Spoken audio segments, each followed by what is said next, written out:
Unique shipping container staycation house sa Cavite. Samahan pa ng shipping container swimming pool, may soundproof KTV luxury room, and fully functional kitchen of Ventures. For sure, kakaibang staycation experience naman to.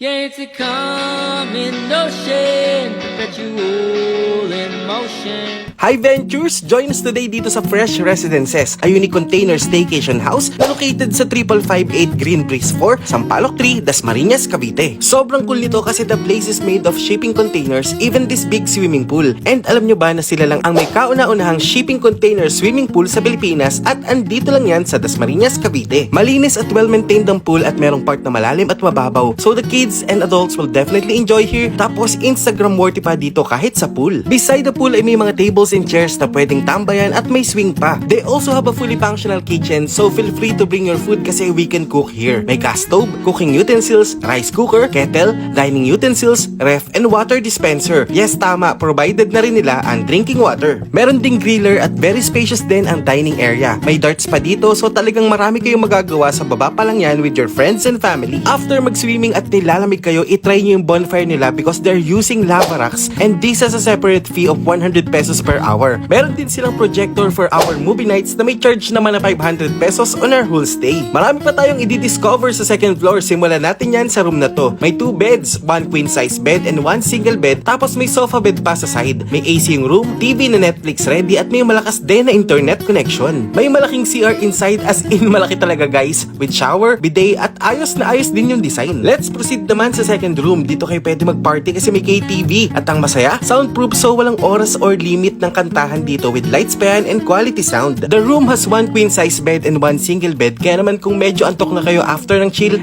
pwede na kayo magpahinga dito. Meron ding malaking CR na same lang naman ng sa kabila. Yung pinakita ko na rooms ay isang side lang at may isa pang side sa kabila na same lang naman. You can rent this whole place for only 11,500 on weekdays for 12 packs or 959 per head, while 12,000 ang rate naman on weekends or 1,000 per head. Take note na yung computation ko is for 12 packs and it may change depende kung ilan kayo. Yung check-in time is 9 PM and yung check-out time naman is 6 PM and this is for a 22-hour stay. May ibang offers din sila katulad ng day tour for 5,500 from 9 AM to 5 PM, overnight stay naman for 7,500 from 9 PM to 7 AM. For inquiries and reservations, feel free to message them on Facebook. Kung may sasakyan kayo papunta dito, ang good news ay may free parking. Madali lang kayo makakapunta dito, ipin nyo lang sa maps ang Fresh Residences. Kung commute naman kayo galing sa Manila, pumunta lang kayo sa PITX, sumakay kayo ng bus papuntang Tagaytay or Silang, then bumaba kayo sa Palapala, hanapin nyo yung sakayan papuntang GMA at magpababa kayo sa Carmel Heights, then from there, pwede nyo nang lakarin papasok. Para sa akin, it's a whole new experience na makapag-stay sa shipping container converted into a new modern staycation house at may pa-swimming pool pa. Kaya if this one is in your bucket list, nako, sa inyo na to para ma-experience mo rin to. Nasa Dasma nga tayo ngayon. Saan naman kaya ang next food trip, travel, or staycation natin? Follow me for more. This is Ali and see you again on our next adventure.